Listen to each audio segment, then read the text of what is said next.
Hello विद्यार्थिनी बहनों, नमस्कार, शुभ प्रभात। तमारा हिंदीना पाठ्यपुस्तकमांथी આપણે અલગ અલગ ગદ્ય અને પદ્યનો સમયપત્રક પ્રમાણે આપણે એક એક લેસનને આગળ કરતા જઈએ છીએ।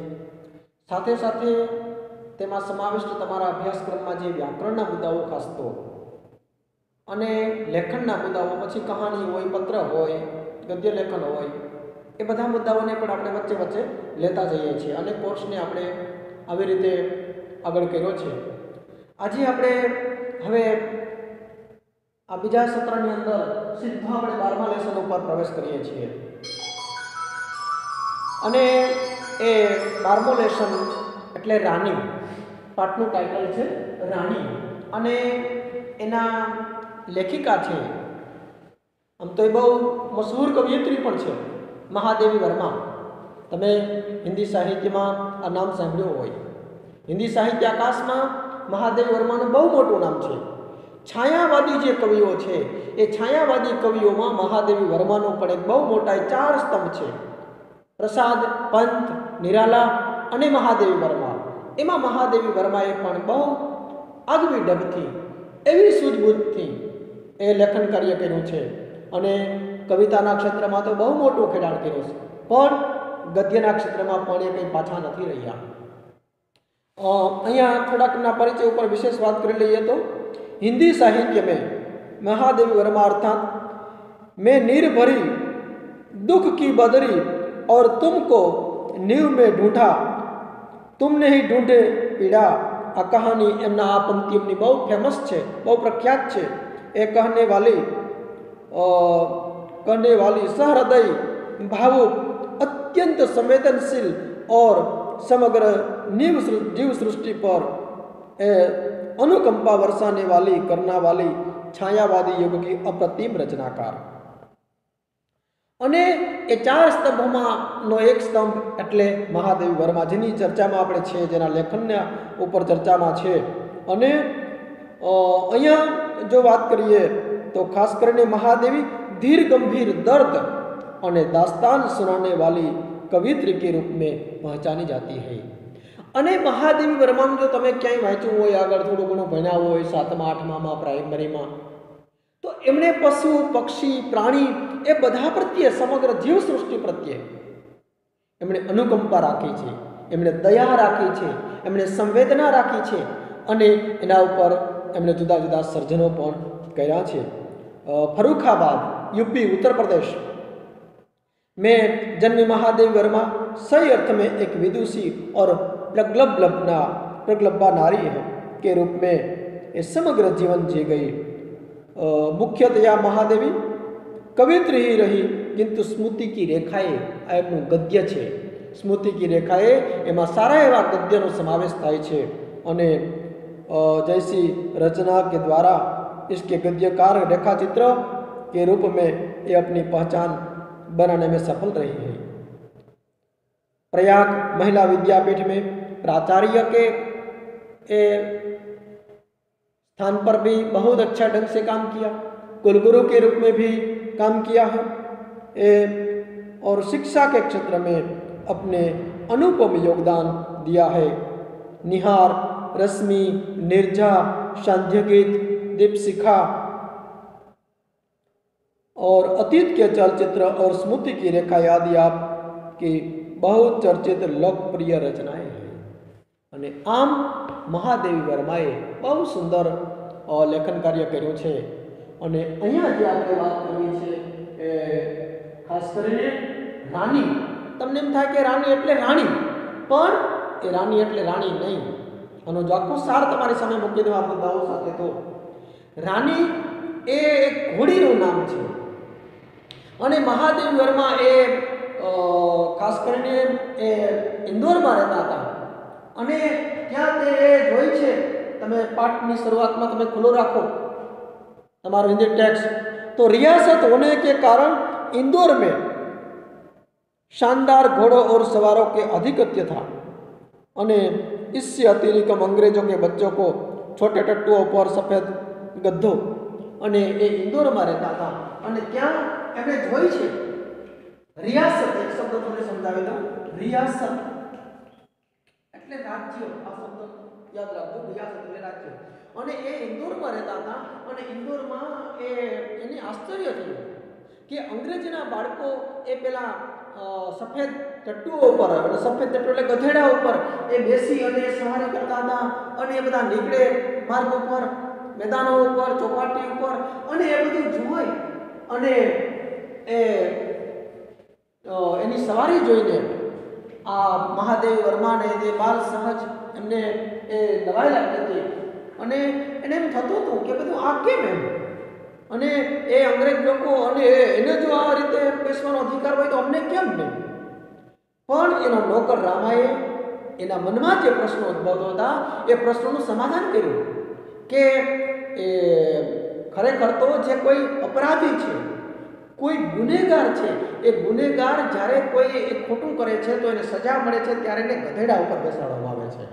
અને એમ કરીને એના એ પ્રશ્નનું એના નોકર રામાએ એ મહાદેવી વર્માના પ્રશ્નનું એ સમાધાન કરે છે કે આવી રીતે એ ત્યાં વાહનની સગવડ નથી અને સજા પામી અને ત્યાંથી એના દેશમાંથી એ અહીંયા ભારતમાં આવ્યા છે. હવે આ બધું જોયા પછી બાળક છે એને જોયા પછી એની ઈચ્છા થાય, બાળકનું અનુકરણ વૃત્તિ હોય, એક જોઈ છે એવું બીજું કરવા માટે લલચાતું હોય છે. એટલે એમને ઘોડા ઉપર બેઠવાની ઈચ્છા, એમને ઘોડા ઉપર બેસવાની ઈચ્છા થાય છે. પેલા લોકો એ સવારી કરતા જોઈ છે તો કે અમે તો એ જો વિદેશવાળા આમ બેસતા હોય તો અમે ન સવારી કરી શકીએ ઘોડા ઉપર.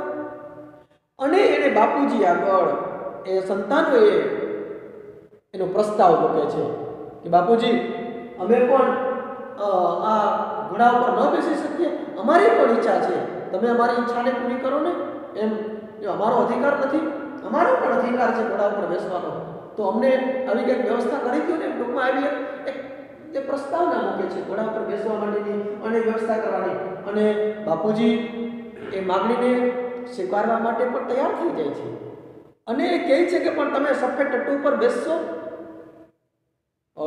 તો મહાદેવી એ કહે છે કે ભાઈ સફેદ ટટ્ટુ તો એ ગધેડા હોય છે, એમ તો ગધેડું છે, એને સફેદ ટટ્ટુ કહેવાય છે.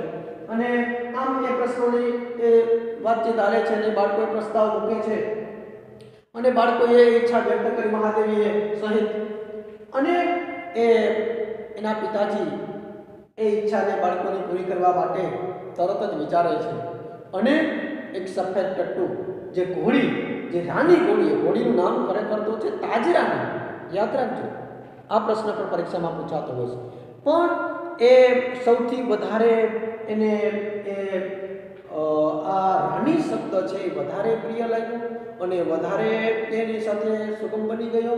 એટલે એને પછી રાણીથી બોલાવતા હતા અને રાની ઘોડી આવી એટલે એ ઘોડી લાવે છે એક સફેદ ટટ્ટુ એ બચ્ચું ઘોડીનું અને વરંડામાં એટલે મકાનની આગળનો જે ઓસરીનો ને બધો ભાગ છે એ ત્યાં કારણ કે એ રીતનું કંઈ ઘોડી લાવવાના એ પેલા ઉપર કંઈ મકાન બનાવેલું નહોતું, એના માટે કોઈ સ્પેશિયલ કોઈ એવું ઢાળિયું બનાવેલું નહોતું, પણ એના માટે એક ખાસ દરવાજો બનાવ્યો, ત્યાંથી આવી શકે, જઈ શકે વારંવાર.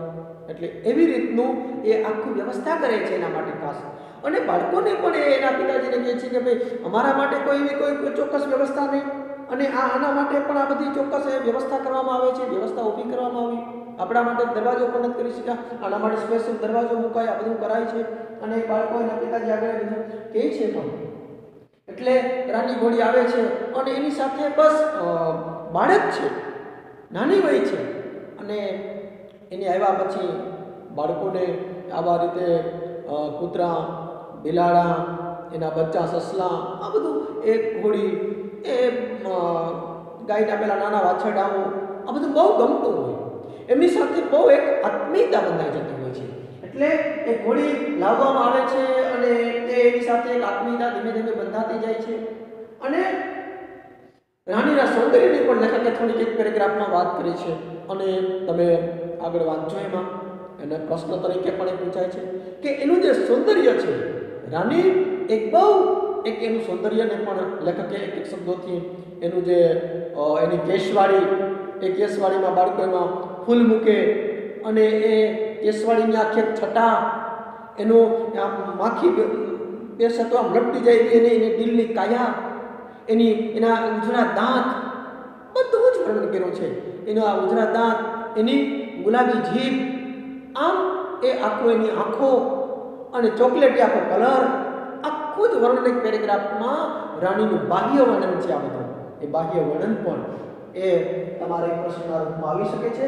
એટલે રાણીના સૌંદર્યને એના એ જીભ, હોઠ, લાલા સ્પટા હોઠ, એ જીભ અને એ આખું સૌંદર્ય ચોકલેટી કલરનું એક મજાનું સૌંદર્ય, એને ગમી જાય એવું, બધાને એમાં ઓતપ્રોત કરી દે એવું, બધાને પ્રભાવિત કરી દે એવું એ રાણીના સૌંદર્ય વિશે પણ લેખકે સરસ મહાદેવજીએ લેખિકાએ વાત કરી છે.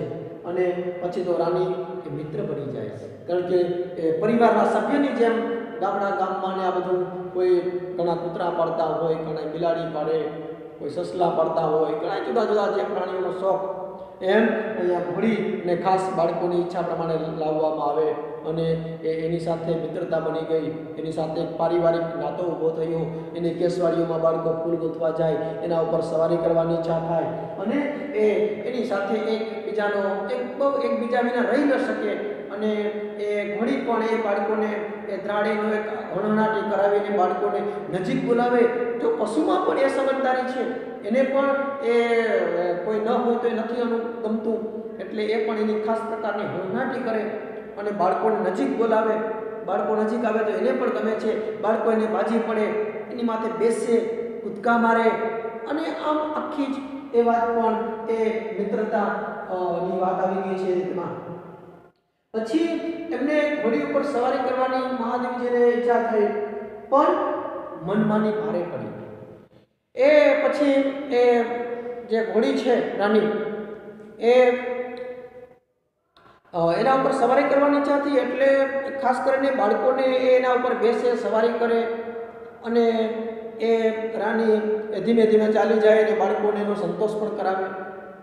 પણ એમાં એક વખત એવું બન્યું, રાણીની ઈચ્છા થઈ અને એના ઉપર સવારી કરે અને એ રાણી ધીમે ધીમે હાલે છે. મહાદેવ એના ઉપર સવાર થયા, કેસવાળી પકડી લીધી, ઉપરના જે વાળ છે એ કેસવાળી. તમને આ સંદર્ભમાં પણ એ પ્રશ્ન બની શકે. એટલે હવે એ ખરેખર તો એ બધાનું ધ્યાન જ રાખે છે રાણી. કેસવાળી પકડી લીધી, ધીમે ધીમે રાણી આગળ ચાલે છે અને એ બધામાં ફેરવે છે, રસ્તો હોય, મેદાન હોય. પણ એમાં બન્યું એવું કે એના એ જે ભાઈ છે એમણે એને ચાબુક મારી અને એ ઘોડી રેવાલ થઈ, આપણે એમ કહીએ દોડવા લાગી અને પછી પકડાય નહીં અને એ થોડેક સુધી જાય છે, એને પોતાની કાયાને સંભાળે છે, પણ પછી એ પડી જાય છે અને ઘણા દિવસ સુધી પથારીમાં રહેવું પડે. અને છતાં પણ આ બધું જ થયું અને છતાં પણ એના પ્રત્યેનો જે ભાવ જે છે, એના પ્રત્યેની જે આત્મીયતા છે, એના પ્રત્યેની જે લાગણી છે, એને રાણીની પ્રત્યેની જે એ મહાદેવજી ક્યારેય ભૂલા નથી, એને હંમેશા યાદ રહ્યા છે. એટલે આમ આ મનમાની કરવા જવાની, આમ કોઈ આવા પશુઓ સાથે મનમાની પણ ક્યાંક બહુ ધ્યાન રાખવું પડે કે એને ચાબુક મારો તો એ દોઢ મૂકે. અને નહીંતર રાણી સમજતી હતી કે એના ઉપર જે કોઈ એમને એની પીઠ ઉપરનો વજનના આધારે જ એને ખ્યાલ આવી જાય અને એટલે આ મનમાની પણ ભારે પડે છે. અને સોને તે કણે ઓર રાની, એટલે એના મહાદેવજીના એ ભાઈના જ્યારે જન્મદિવસ હતો ત્યારે એમના નાનીજી અને બધાએ પરિવારે એમને સોનાના કડા આપેલા પેટમાં. અને એ કડા રાણી પ્રત્યેના પ્રેમને કારણે એમને એના કાનમાં પહેરાવી દીધા હતા, વાઘના મોઢાવાળા. અને એ કડા પાછા કાઢવાનું ભૂલી ગયા, રાત્રિ પડી ગઈ અને એ કડા કોઈએ કાઢી લીધા અને ક્યાંક ધૂળમાં ત્યાં સંતાડી દીધા. અને એ બધા જોઈ છે પણ કોઈ કે મળતા નથી. પણ વિચાર કરો કે રાણીની કેટલી સંતર્કતા આ એક પશુની, કે હણહણાટી કરે છે અને બાપુજીનું એના ઉપર ધ્યાન ગયું. એના પગની ખરી છે એ પેલા કાન પાસે લાવે અને બધા એના ઈશારામાં બાપુજી સમજી ગયા અને એ ત્યાં પછી એને ખ્યાલ આવી ગયો એની સાંકેતિક ભાષામાં અને એ ત્યાં ધૂળ પેલી હટાવે છે તો સોનાના કડા મળી જાય છે. આમ એની સંતર્કતાથી પણ સોનાના કિંમતી કડા મળી જાય છે. એટલે એનામાં એ પણ બુદ્ધિ શક્તિ છે એ પણ અહીંયા બતાવે છે. અને એક છોટા જીવ કહાં થા અને પછી એક રાણી છે મોટી થઈ અને એક બચ્ચાને જન્મ આપે છે અને બાળકોને આ પ્રશ્ન થાય કે આ જીવ ક્યાં હતો? તો નોકર ને બધા રામો એને સમજાવે છે કે આ જીવ એના પેટમાં હતો, ચારો અને દાણાને એ બધું ખાઈને સૂતો રહેતો હતો. આવી રીતે એના મનનું સમાધાન કરે છે અને એ બહાર આવ્યો અને એને આમ ચીચ પર ચડે છે કે આ તો કાંઈ કર્યું નહીં કામ અને સૂતો જ રહ્યો. અને એ કીધું કે હજી બીજો જીવ પણ છે.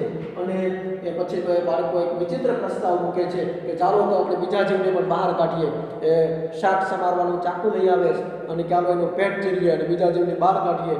પણ વળી બીજો પ્રશ્ન થયો કે જો એનું પેટ ચીરીએ અને પછી પાછું એને બંધ ચીર્યા પછી એને જીવ કાઢી લીધા પછી એનું પેટને કેમ સીવવું? અને રામનો સહયોગ પણ નહીં આપે અને એ મુશ્કેલીમાં મુકાઈ જશું.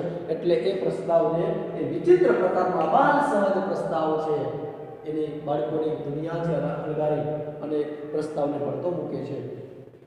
અને તમને આખા એ છે આ ગદ્યની અંદર રાણી એના નોકર રામો અને એનો એક તમને શબ્દ સમૂહમાં એક પ્રશ્ન પણ આવે છે કે એને જ્યારે રાણીને લાવે છે ત્યારે એના માટે ખાસ એની દેખરેખ કરવા માટે એને નવડાવવાની હોય, એને ખાણદાન આપવાનું હોય, એની ખાસ દેખરેખ માટે જ ટૂંકમાં એક છૂટણ જેને કહેવાય કે આ બધું રહીશ એનું બધું કામકાજ કરનાર હોય એને રહીશ કહેવાય. અને એ છૂટણ નામના માણસને એ છૂટણ તમે એ શબ્દમાં છે જ. એટલે એ પણ તમને ટૂંક જવાબ એ પ્રશ્નોમાં કે ખાલી જગ્યામાં કે સહી વિકલ્પ ચૂનકર જવાબ લખો એમાં આવા પ્રશ્નો પણ આવી શકે છે. એટલે એના માટે ખાસ એક માણસ પણ એ રાખ્યો તો છૂટણ. અને આવું કામ કરનારને શબ્દ સમૂહમાં પણ પ્રશ્ન પૂછાય રહીશ આ બધું ઘોડાની દેખરેખને આ બધું રાખતો હોય એ. એટલે લગભગ આખો સાર તમારી સામે તમને સમજાઈ જાય એવી રીતે આપણી માતૃભાષા ગુજરાતીમાં જ એ મૂક્યો છે. તમે એકવાર આ ગદ્યનું બરાબર પાઠન કરો, ન સમજાય તો બીજી વાર કરો, આખો આ સારને બરાબર સમજો અને જુઓ. એટલે લગભગ મહત્વના તમામ મુદ્દાઓ આમાં મેં આવરી લીધા છે. આખા પાઠનો સારાંશ મૂકી દીધો છે. એટલે આખી સ્ટોરીની જેમ તમારી સામે આ વાત આવી જશે. અને મહાદેવી વર્માએ ખૂબ સુંદર રીતે આ ગદ્યમાં જણાવટ કરી છે. અને પોતે કવિયત્રી તો હતા જ પણ એક લેખિકા તરીકે એક ગદ્ય શક્તિમાં પણ એને સારો એવો એ પોતાનો એક લેખન શક્તિનો પરચો અહીંયા આપ્યો છે. એટલે સરસ રીતે આ સ્વાધ્યાયના પ્રશ્નો આવતીકાલે બધા એક જ સાથે એ આ બહુ મહત્ત્વનું છે. ઘણા હજી નથી મૂક્યું હોમવર્ક એ પણ પૂરું કરીને મૂકી દે. બધા એક જ સાથે આવતીકાલે હોમવર્ક મૂકી દે એ બહુ જરૂરી છે. કારણ કે પરીક્ષા માટે આ બધું જ બહુ ઉપયોગી રહેવાનું છે. અને હોમવર્કમાં જરાય આળસ નહીં કરીએ, ઘરે રહીને પણ આપણે વ્યવસ્થિત હોમવર્ક કરતા રહીએ, આગળ વધતા રહીએ અને ફરી પાછા નવા લેસન સાથે મળશું. અસ્તુ. જય હિન્દ.